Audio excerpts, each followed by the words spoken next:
Right, okay. This is the session where you get to sleep off the carbohydrates. They put me after lunch. Right, so we're going to go at some pace here. I'm hoping to have time for some questions. If I don't manage that because of my amazing timekeeping skills, we will slam straight into the break and you'll have to ask me in person, okay? Which I'm more than happy to do. So, what are we here to talk about? I guess Agile. So I want to talk about the case for technical excellence. This is a phrase that pops up in the Agile Manifesto, but it's quite well hidden, and it is something that is often overlooked. There are plenty of companies doing Agile adoptions, and we see a lot of focus on organizational structure, and sometimes things get lost in budgets, things get lost in translation. But I'm here to highlight one very important and obvious statement that a software system is made of software. Nothing matters unless that you end up with some software. All the rest is just talk, okay? And that talk is there to support us in something. And when we talk about architecture, architecture is a structure. It is a place in which we live and work, literally and figuratively. But if all we're doing is talking about it, then it's not a thing. Talking about a house is not the same as actually living in a house, okay? These are different. So unless the thing is actually there, it's not Agile. If you're not producing software, it's not architecture unless you're producing software. So what does this have to do with this? Well, it's to do with the qualities that we care about. So my name's Kevlin Henney. We live in an age of social media fragmentation. I used to just introduce myself with my Twitter handle, but these days I've just given up and I now have a shopping list of all of the places you can find me. Normally look for Kevlin or Kevlin Henney and you will strike gold or bronze, depending on your perspective of what I'm about to say. I'm generally findable. I'm more than happy to be found. So let's talk about this. Best definition of Agile? I quite like dictionaries. In fact, I like dictionaries very much. They are the only piece of software that I actually install from CD-ROMs. I have physical dictionaries in books along my bookshelves, and I have CD-ROMs, and it's the only thing I install on a new laptop, which normally sees me running around the house looking for the one optical drive in the house that is collecting dust in some room. But I am fascinated by this stuff and the origin of words and their meaning. Able to move quickly and easily. Honestly, everything else is just secondary. But there are two ideas here. Quickly and easily. And in fact, there's a third idea. Adjective is a description of a property. That's the whole point. It's an adjective. It describes something you can observe. I can observe something and say, you know what? That team is more agile than they were last year. That team is more agile than that team. It's an observation you can make. Okay, it's not a thing that you do unless you are many organizations, in which case you rather simplify it. You make it a noun. Apparently it's something you do, it's not something that you are. And also, honestly, two ideas. That's way too complex. We're just going to do things quickly. Easily? Not a thing. In fact, we end up with this problem that actually what we end up with, without paying attention to this, is busyness. People are micromanaged and frantic, and instead of having a deadline once a quarter or once a year, they have a deadline every week or multiple times a day. This is exhausting. That's the way they perceive it. We've definitely taken a wrong turn in many organizations in how this has been understood. But there's another thing that goes on. This one, I don't think anybody ever actually puts this forward as a value, prioritizing business goals over technical excellence. But if you observe and listen to what people are actually saying, this happens an awful lot. People are often saying, well, there's technical work that needs to be done. Yeah, but we've been told to do feature work. We've been told to prioritize business goals. What actually happens in this case? Well, what you do, cleverly, is it's one of those things, you undermine the very goals that you aim for. This is a thing known as the backfire effect. The backfire effect is when you are trying to do one thing and you focus on it so much in a particular way that actually you undermine it, and the reverse happens. We've actually seen this we see this in a number of cases in the real world. Some of the best examples we can find in places like Australia, where a non-native species is introduced,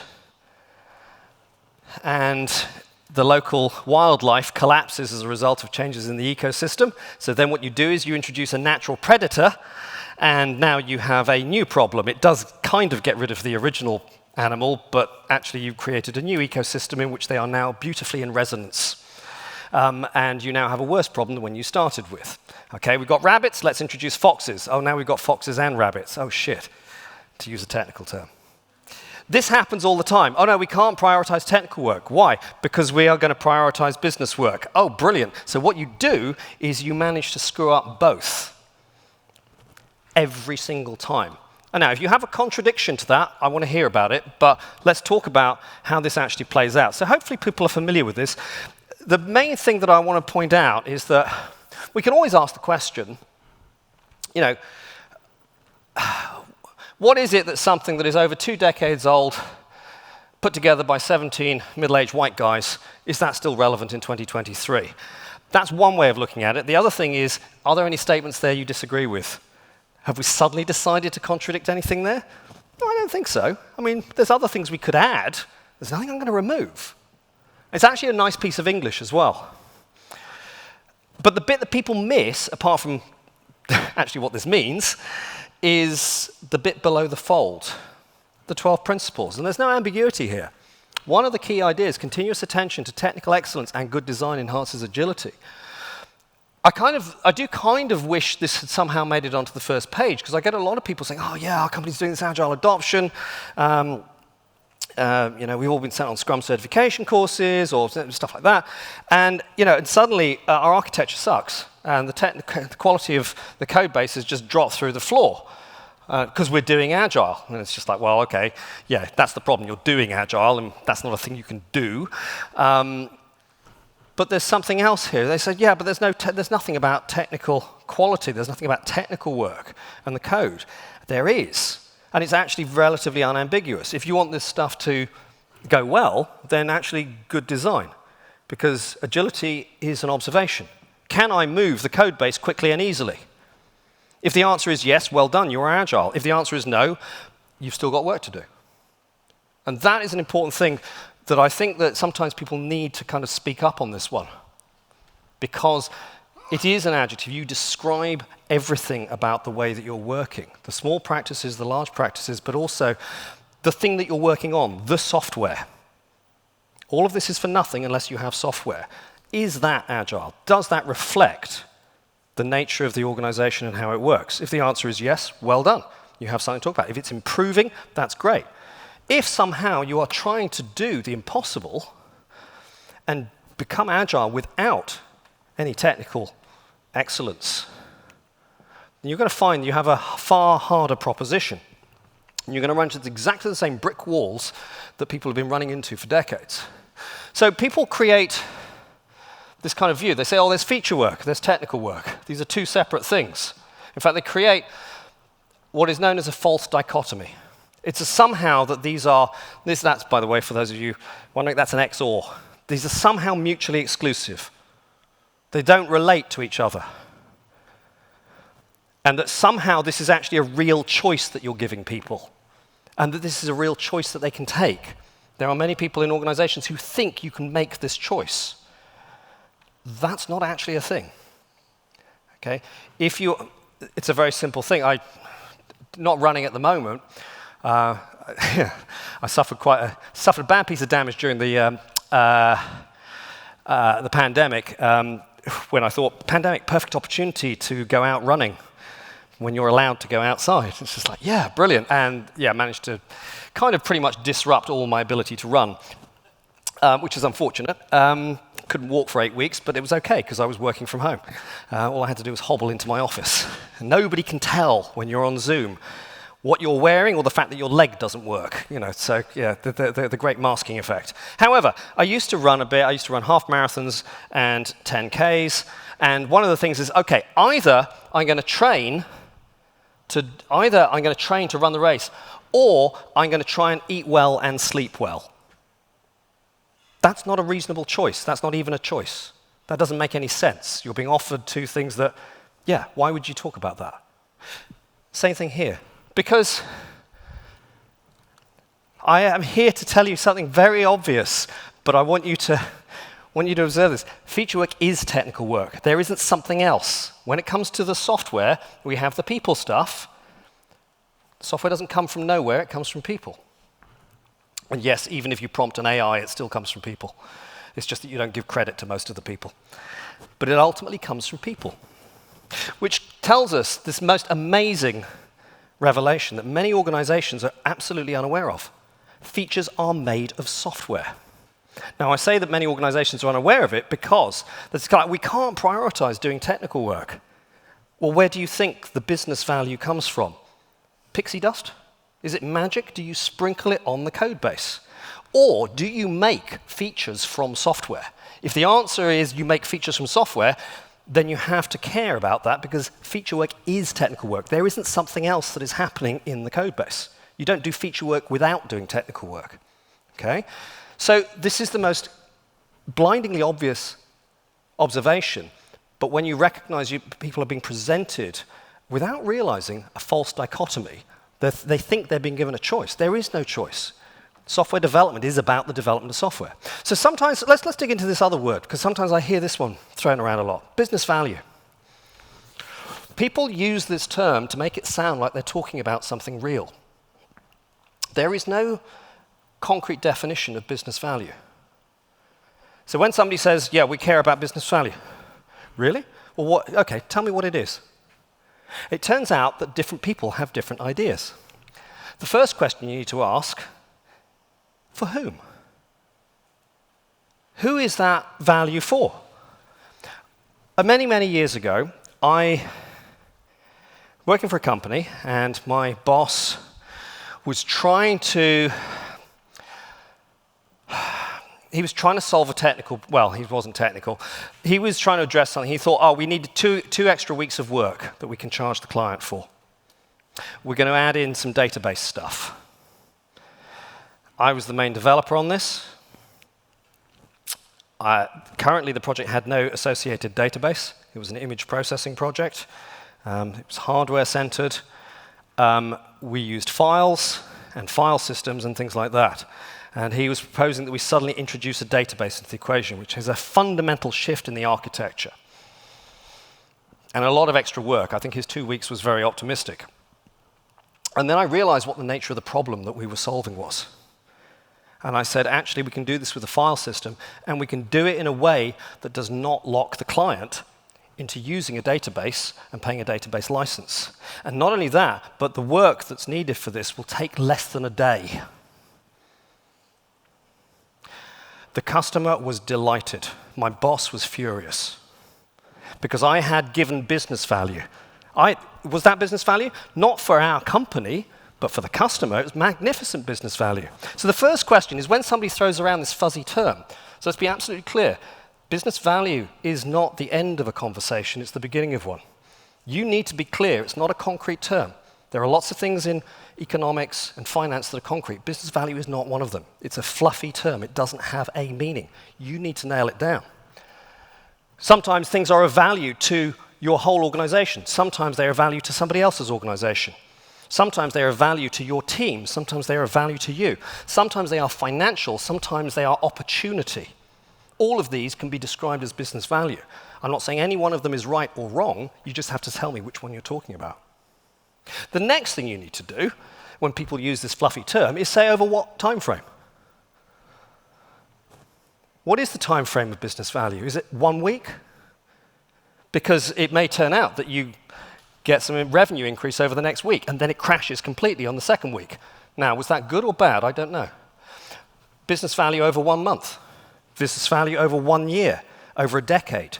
Each one of these will lead you to a different decision. If you don't ask the question, you're not going to get the answer, and you're just going to make random decisions that are not based on anything useful for the company. So when somebody uses the term business value, yourself included, catch yourself using it, Remember, it doesn't actually mean something. It doesn't mean anything until you say what it means. Challenge somebody. Say, what do we mean by this? How would I know we have achieved this? The second thing is we use this fluffy term. Well, it's not fluffy. Prioritized by business value. This is a mantra we often hear people focusing on. Again, this comes under the guise of where accidentally people end up trying to prioritize business value over technical work. But here's the thing. If I have a backlog of work, if I have a number of things I want to work on, and somebody says, well, what should I work on next? Well, we're going to prioritize the backlog by business value. I have some very bad news for you. You can't do this. This isn't like the previous thing where I'm saying there's lots of different words or there's lots of different possible meanings. I'm also not saying that you shouldn't do this. I'm saying that you can't. And when I say can't, I mean as in according to the laws of physics as we currently understand them. The only way you can prioritize by business value is if you are able to travel into the future. I was going to let you think about that one for a moment. You don't know the business value of this feature. Don't let anybody or product owner say, oh, but I know. No, they don't. They believe. The only way to turn belief into knowledge is through experience and empirical evidence. And the only way we know of doing that is to build it, ship it, and then observe over the time frame that you have previously specified, oh, you know what, we were right. Or, yeah, we got that one wrong. Or, wow, this is a runaway success, we had no idea. These are three possibilities. Unless you can actually predict the future, and I know you can't predict the future, how do I know this? You wouldn't be sitting here if you could predict the future, because you would already know what I was going to say. You cannot prioritize by business value. The best you can do is prioritize by an estimate of business value. Next time you hear somebody, yourself included, saying, oh, we should prioritize the backlog by business value, catch yourself by estimated business value. Remind yourself of that.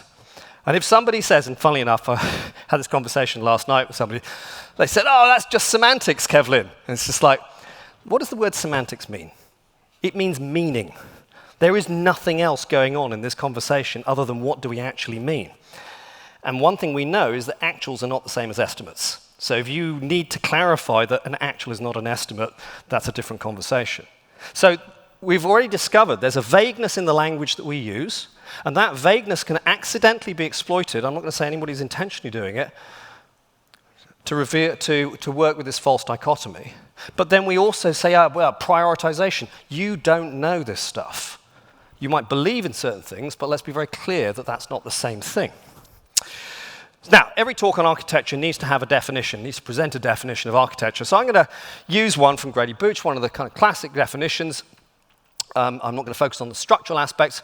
Architecture represents the significant design decisions that shape a system where significant is measured by cost of change. Put another way, an architecture tells you where you're going to spend your time and your money. It describes the daily and future experience of the developers. Where do you spend your time and money? A good architecture is one that allows you to make frequent changes without heavy cost. A poor architecture is one where you're still able to do the work, because remember, you can do anything with software, but you still find yourself running uphill. You still find yourself working against your architecture rather than with it. Now, let's look at it from another point of view. If we find ourselves ever in the position of having to ignore quality, we can actually ask that as a very rational series of questions. What effect does ignoring quality have on feature development? A, it has no effect at all. B, it reduces the cost. C, it increases the cost. Sometimes life is actually that simple. If somebody says we need to prioritize this, say, oh, what's the effect on the cost? Now, if you've been paying attention in this talk, and I know it's after lunch, so maybe that's an option that hasn't been taken here, you'll say, but Kevlin, you haven't specified a timescale. You are quite correct. I've been vague. Let's be a little more precise. We can actually, because sometimes the answer is different, and it can reveal something to us. In the short term, maybe it has no effect. Brilliant. And if the answer in the long term is that it will have an effect, then that tells us that we have to prioritize some technical work in before it becomes more expensive. You see, by asking the questions, we've naturally prioritized the technical work. Yeah? Unless our answer is it has no effect in the future and it has no effect in the present. I'm interested in what scenario that is. But the point is, if you come to the belief, you say, actually we have a short-term, it's going to have no effect, or perhaps it has a gain. It gives us a short-term advantage. Yeah, that's brilliant. And then what happens in the long term? You haven't finished talking yet. Remember, when somebody says, yeah, it gives us a short-term advantage, and a long-term disadvantage is the typical case, which tells you that there is some option point that you've actually made it explicit in the dialogue. So I'm not going to say, oh yeah, you can never, you always have to prioritize technical excellence at this minute. No, there are points and options. But unless you have this clear, transparent, and time-based conversation, you're not going to reveal that. It prioritizes itself when you do. It's quite nice. So when we talk about this stuff, inevitably, technical debt pops up. And I don't mean that in terms of, hey, suddenly we've got technical debt. I mean in conversation. People often use this term. We often talk about technical debt, and often teams will describe themselves as having a problem. Many teams will say, oh, we have a technical debt problem. And it took me a while, in fact, a very long while, up until last year, and then last year, the penny dropped. I've been saying something for a few years, and I suddenly realized, wait a minute, you don't have a technical debt problem. Technical debt is the effect. Or rather, you do have a technical debt problem, but perhaps you're focusing on the wrong thing.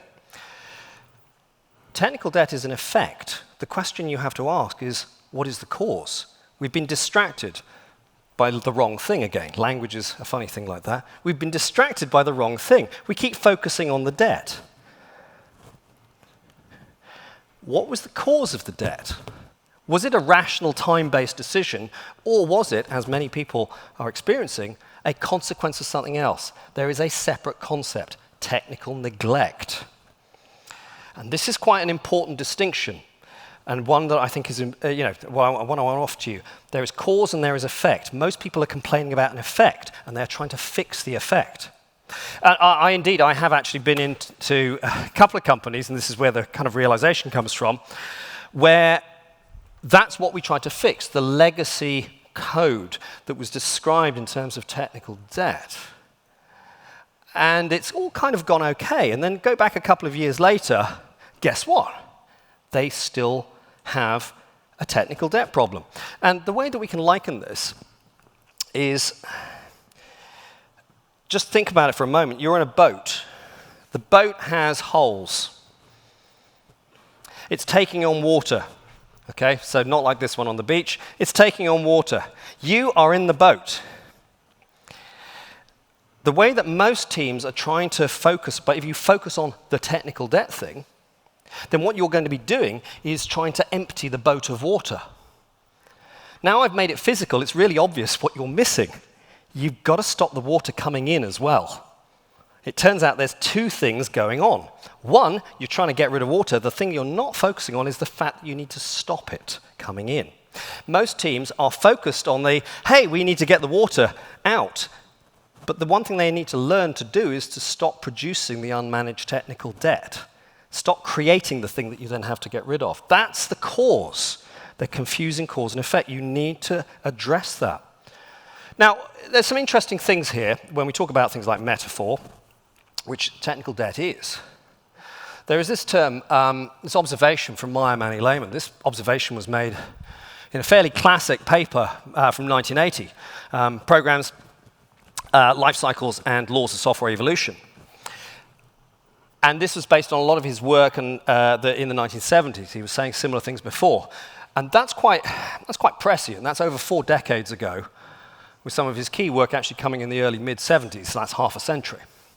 As an evolving program is continually changed, its complexity, reflecting deteriorating structure, increases unless work is done to maintain or reduce it. Given the scale of systems that we have now, compared to what he was observing back then, this is prescient indeed. Just for a point of kind of clarification, the term he didn't use the term legacy code. The term legacy was not used in software until 1989. So what's he describing here? Well, if we look and we understand carefully what he's talking about, there is a word that describes what he's talking about. These days you might say refactoring, but the word, and the clue is in the last clause, unless work is done to maintain or reduce it. The word is maintenance. So this is kind of funny. We've ended up with a rather curious situation that in software, we use the word maintenance for something else. Maintenance in the real world is to do with deteriorating structure. Okay, that you restore something, you maintain a washing machine, you maintain a car. Maintenance is about some deterioration that happens as a result of interaction. Obviously in the physical world, that's physical usage. In code, it turns out that the code's quite happy to run a trillion times, and the ones and zeros will stay just as they are. But what we mean by interaction is where a developer interacts with the code. That is the interaction that we're talking about. But we've ended up with this word maintenance being used to mean fixing bugs. That's not maintenance, that's fixing defects. That's a defect recall. We have different language for that with physical metaphors. Sometimes if you talk to somebody, oh yeah, we're the maintenance team, what are you doing? We're adding new features. Oh no, we have a name for that. What do you call it? Software development. Yeah, so we've already got the words for this. But this word that we've misappropriated actually has a useful meaning, to maintain that structure as we interact with it. So there's a point here. As I said, I like dictionaries. This is the OED. The Oxford English Dictionary, if you are interested in what the definition of a word is and how to use the word correctly in English, this dictionary is almost entirely useless. It will not help you. This dictionary is a historical dictionary. It's an etymological dictionary. It goes back 1,000 years, and each entry starts at the earliest. It doesn't tell you what's currently the best or the most common usage. It starts historically. If you're a word geek, this is fantastic. If you're after finding out if your English is correct, this is entirely terrible, okay? But I'm a word geek, so let's go and look at this stuff. So I've used the term metaphor. I've even done talks on metaphors. I did one yesterday. Metaphor, the figure of speech in which a name or descriptive term is transferred to some object different from but analogous to that which it is properly applicable. In other words, we are trying to explain one thing in terms of another. And quite literally, that term transfer, metaphora, that is the Greek for transfer. So that is literally what it means. There is a deeper idea here as well. Funnily enough, published the same year as that Lehman paper, that Meyer Lehman paper, Metaphors We Live By. And this is George Lakoff and Mark Johnson. In fact, you can kind of tell when it was published just by looking at the cover. It's got a style that says this was not 21st century. Yeah, people don't produce book covers like this anymore. They explored the whole idea of metaphor. Now, up until this time, people often associate metaphor in language with poetry. But what they actually said is, no, metaphor is much deeper. It's actually woven into the way that we think. They say metaphor is pervasive in everyday life, not just in language, but in thought and action. The idea is that it informs the very prepositions that we use. If you know multiple languages, then one of the things you will notice that shifts between them is not simply vocabulary, but your use of prepositions, whether something is by or at or in something. And that can be you kind of feel that's a bit illogical when you look at a language and say, well, hang on, this was by this, but in this other language it's in this. It's like, hang on, why is that? Why am I at something? So in French, why would I be at Paris but in France? In English, I would say that I am in France and in Paris. But that's because prepositions don't follow any kind of useful logic unless you understand that there is a hidden metaphor somewhere. So it turns out we do this all over our language, all over our structures. And they go further than just saying we're trying to explain something. They say we're experiencing one thing in terms of another. And this matters to us when we start talking about things like technical debt. In fact, speaking of debt, they actually describe a number of metaphor systems of metaphors that exist And their primary focus is in English, but you will actually find that some of these are culturally shared, but some of these are very culturally specific. Time is money. We see that, we say that's a phrase that people use, but is it a metaphor? Well, yes. How are you spending the time after lunch? Spend. Oh, that's a money term. In fact, based on a conversation I had yesterday, somebody said, "Oh yeah, but I don't think that's true." So I dug it out of the Oxford English Dictionary. Spend, as a verb, dates back to the 1100s in English. When it first, resource is used in the 1600s, and when time is money started was literally in 1300, and it was actually a lending metaphor. I am lent this time and I spend it in this way, translating into modern English. It's literally to do with lending and spending. So time is money, informs the structure of what we're thinking of. Argument is war. You might defeat somebody's argument.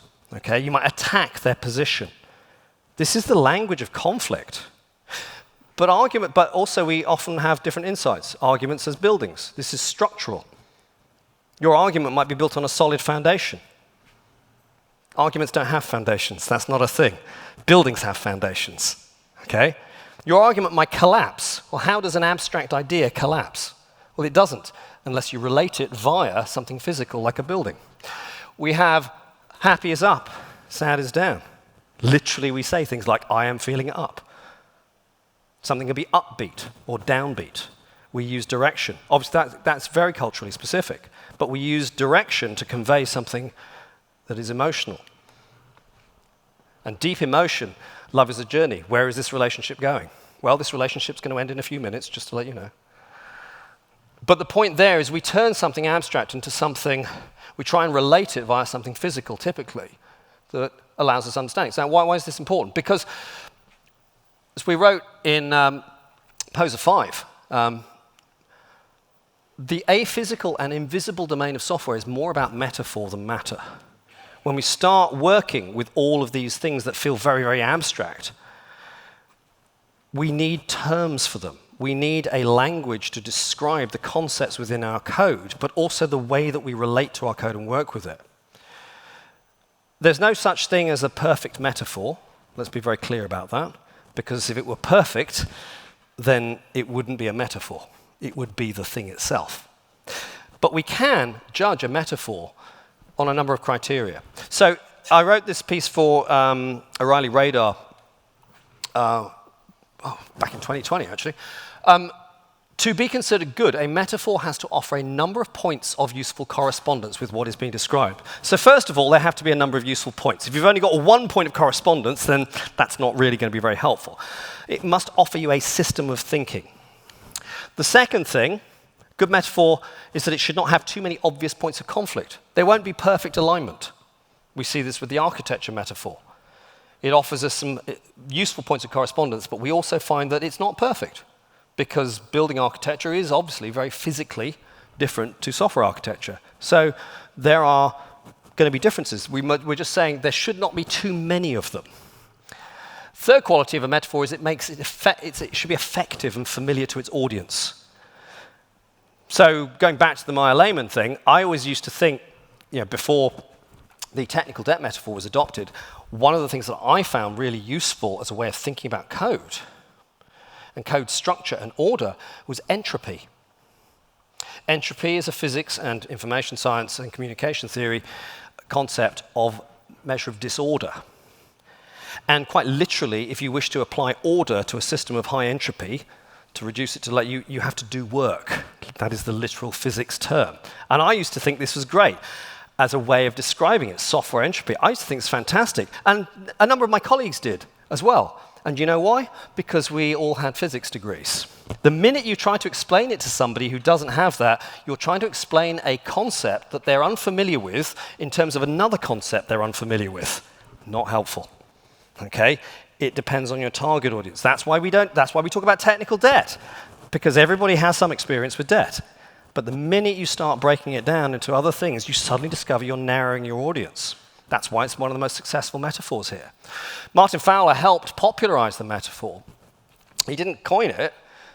Ward Cunningham coined it about a decade earlier. Technical debt is a wonderful metaphor developed by Ward Cunningham. Now, what happened next is actually tells us why it is that we've had this kind of perception dominate our thinking. In this metaphor, doing things the quick and dirty way sets us up with a technical debt, which is similar to a financial debt. This is the thing that Martin said. He used the phrase quick and dirty. And in fact, he uses it repeatedly in the original version of the article. Quick and dirty is a negative thing. You're not saying that it's a good decision. It's quick and it's dirty. There's something not quite right about it. It's not good. That association sticks, which is why people have ended up with a negative connotation, why people will often say technical debt is they think of it as being bad. Whereas Ward was introducing us with the exact trade-off that we talked about earlier. The time horizon, that idea of there may be a point at which this is appropriate, and then another point where you have to rectify things. Shipping first-time code is like going into debt. He's not saying produce crap. He's not saying ignore technical excellence. A little debt speeds development so long as it is paid back promptly with a rewrite. He's very clear on this. The idea is that you are borrowing. In fact, that's the better metaphor, and this is the idea, is perhaps we've missed the point of the debt metaphor. The debt metaphor is not a debt metaphor, it's a borrowing metaphor. And borrowing implies that there are two events, the one at the beginning and the one at the end, where you return it. The idea of the debt metaphor is the repayment. It's the idea of borrowing against time or borrowing against yourself. And sometimes we do that because we have a deadline, but sometimes, why do I want to invest a lot of effort in something when I'm not even sure what it is that I'm building or why I'm building it or whether the customer will want it? Well, you know what? The easiest way to find out is to ask a question of the real world. Create a thing, get the feedback, respond. Okay? That's the whole point of this. If you understand the economics of this, it starts making a lot more sense.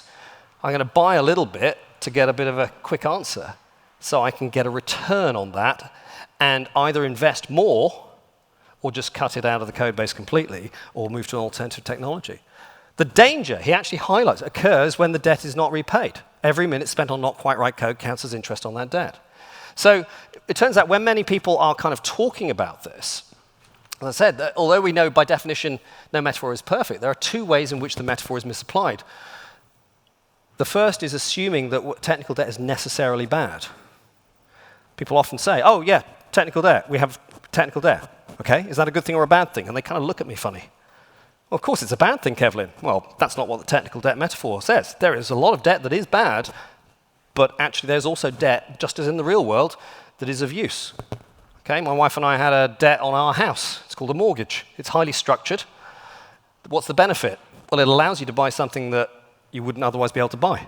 It gives you a house. You know, it's kind of clear. There's no surprises. We actually have a model that kind of describes exactly what happens, yeah, and what the terms and conditions are.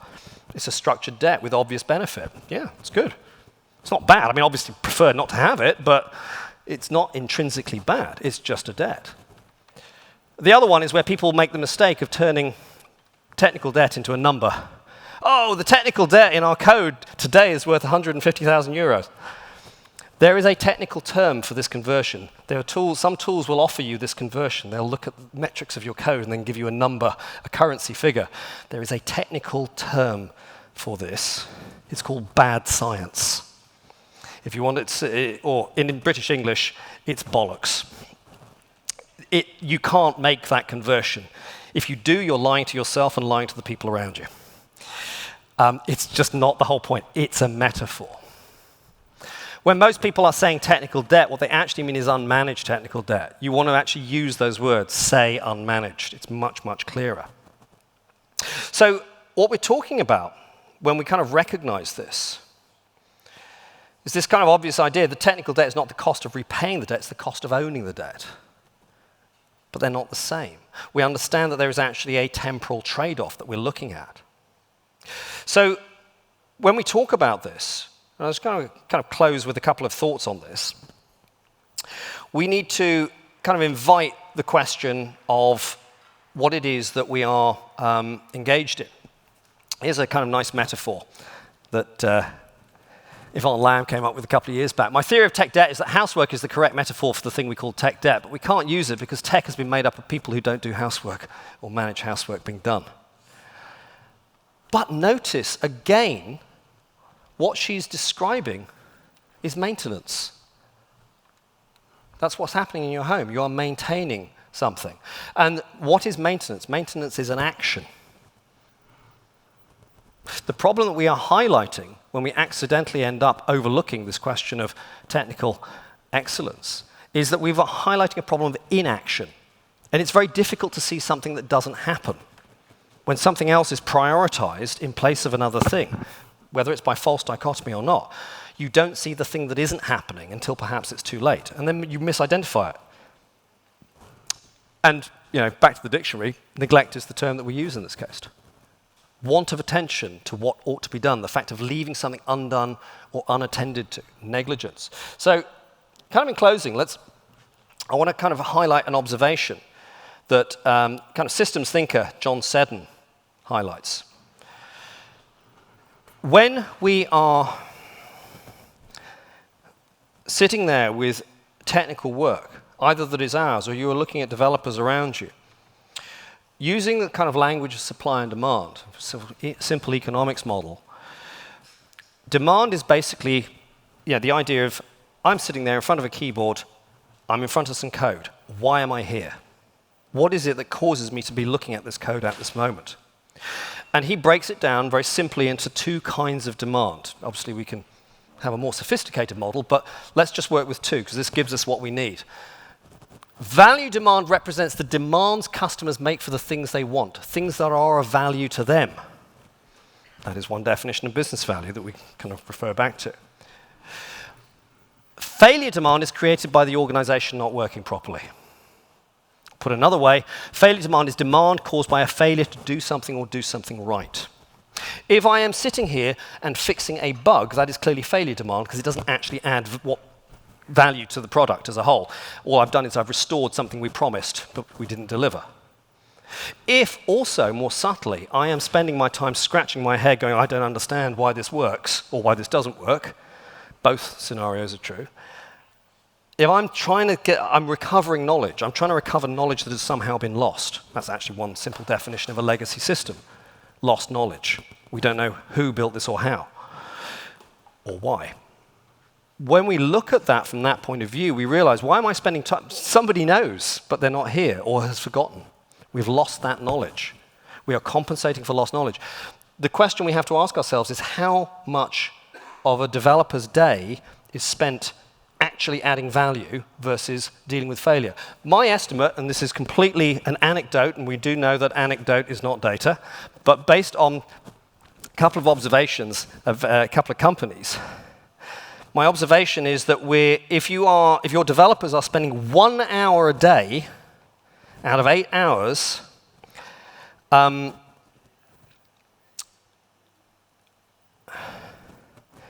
on value work, value demand, then you're doing well. That basically means you are spending about 7 hours a day living in the past, dealing with the problems that have come to us from the past. We're not working on the future. Our present is preoccupied with the past. And so here's the question that I believe is going to be answered and explored this evening.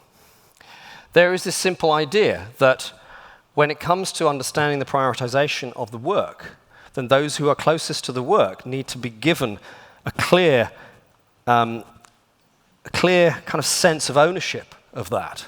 They need to be able to feel that, of course, because they are producing feature work, because they are doing technical work, they need to be in a position where they are able to look at something and go, you know what, we are spending our time dealing with stuff. We are making progress on the feature, but only because we are putting so much effort in. Against the tide. The tide of the code is moving us away from the feature. We have to work 10 times harder than we did 5 years ago to produce the same amount of functionality. They will see that because they are closest to it. And I would say that this is also a function of autonomy. So that's a bold conjecture, and I'm going to leave the talk at the end of that one. But one of the things I want to leave you with is that idea of be careful with some of these terms that we use, because they sound like they are meaningful. They sound like we're saying something practical. We're talking about business value. We don't know what business value is until we say what it is. We sound like we're prioritizing things, or other people are prioritizing things for us. And yet it turns out that our knowledge of prioritization is actually a lot weaker than we believe it is. And that in most cases, when we start considering questions not of the moment, but of time, and saying what is the value estimated at this point versus that point, and what is the work involved in restoring that, we come up with a much more sensible and coherent conversation. Thank you very much. Now, I think we have about 2 minutes for questions. Or minus 1 minute, in fact. Yeah.